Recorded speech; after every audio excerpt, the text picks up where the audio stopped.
Hi, I'm Cory. I'm in the Nerve Center here and I'm working on updates for Curse of the Wanderers.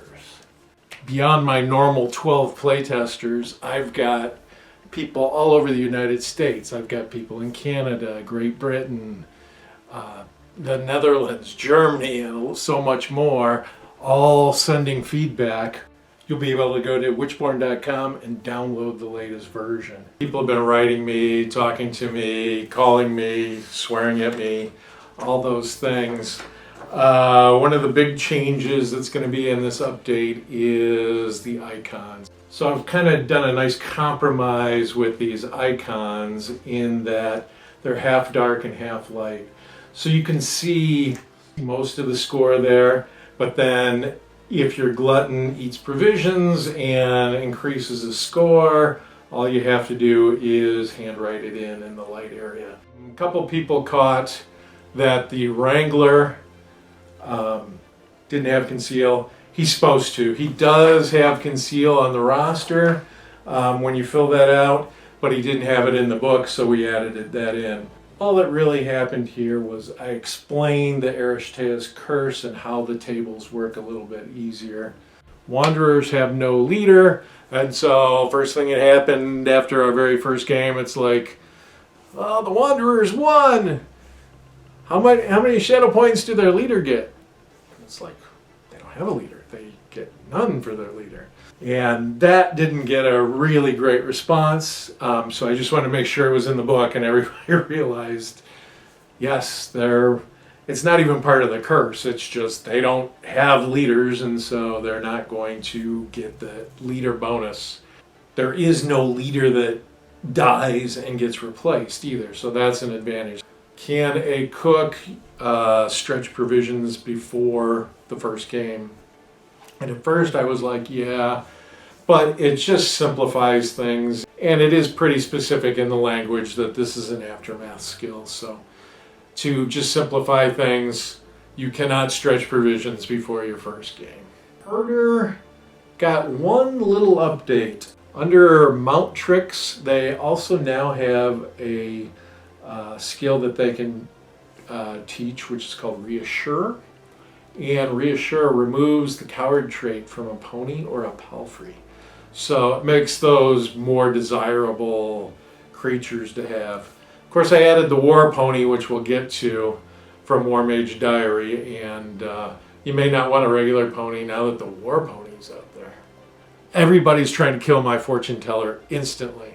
And what was happening is they know that she's got a Jinx, and so if they attack her, they're going to get Jinx. So what happens is she just gets targeted with every single attack, and there's not much that you can hold up to, even with people whiffing and missing. Jinx is a free action at any time, and your fortune teller may be hurt or just ticked off by a foe's actions.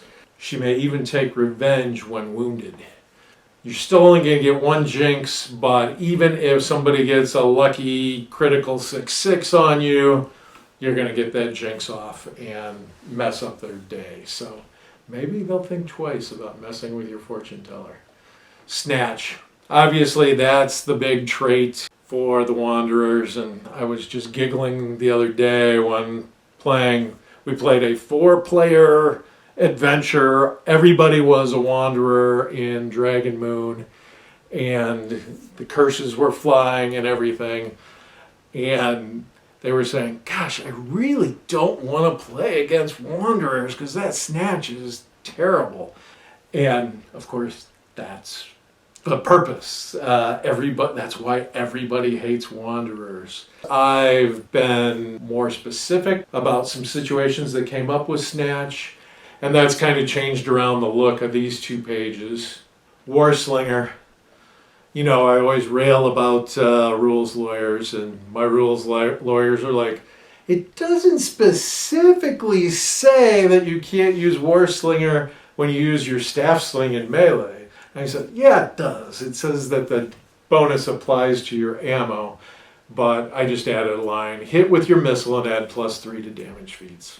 And then Wild Strike, we quickly learned, was going to be the most popular skill ever invented if it started to combine with things like Cloud, because it's one lucky roll and you might take the guy out instantly. Not only can you not carry melee weapons with an injury outcome modifier like a bodkin, there is no weapon modifier, skill, spell, or poison that can ever improve your injury outcome. Just roll your dang d6 and be happy. And then sap is one of those old weapons that was originally had by the guild, and I actually took it away from the guild and saved it for the Wanderers. And I remember how annoying it was, and it quickly becomes overpowered, so it's been nerfed quite a bit. It's only one attack per turn. Now you're going to think about getting a short sword if you have Wild Strike or something like that. If you wound somebody, you don't even draw from the app anymore. It's just straight to knockout. And yeah, you still get to rob somebody, which is, the big draw to that. And then here's one that makes me sad. The hiking boots. That was a joke. I mean, one player was flipping through the book and he saw the 99 and he started thinking about how many games he would have to save up for the hiking boots, and snot bubbles started to come out of his nose. He was laughing so hard. But rules lawyers, they started sending in all these crazy things, elaborate paths of how they were going to steal hiking boots, which is hard to do because the victim has to be unconscious. And they were going to sell them for half of 99 and make their fortune. And it's like, come on, guys, it's just a joke to kind of reinforce that they won't wear footwear. So I added one more line which says, they immediately burn any boots that they come across. Ask her, meaning Arishtaeus. No, you're not going to be stealing hiking boots unless your plan is to burn them. War Mage Diary is going to introduce the War Pony. And nobody's going to be more effective with a War Pony, at least training it, than your friendly neighborhood herder. The big advantages are you can wear barding up to medium, so you can put on that Brigadine barding. It's got no coward trait. It also comes with breakaway, deflect, and trample. So you can make a basic pony almost as cool as your war pony, but if you got the cash, maybe you go straight to war pony. So hopefully you can tell I'm pretty enthused about where Curse of the Wanderers is going. We've had great feedback from you guys. We've had great feedback from playtesting. And so I hope that you guys continue to add your comments and really enjoy. When this video drops, your accounts will already be updated with the most current update to the book. It's going to have the new PDF for the roster. There's nothing wrong with using the old rosters if you still like those. And then the template PDF didn't change at all.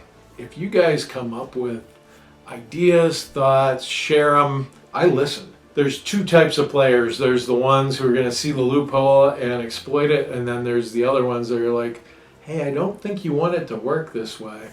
And those are the ones that benefit everybody. You're going to see something or come across something, and it may be changing one word, and that's all it takes to make it even better. So I really appreciate everybody who supported the project. And don't forget, for the rest of January, you can get the halflings for just $6.66. Totally worth it. Talk to you later.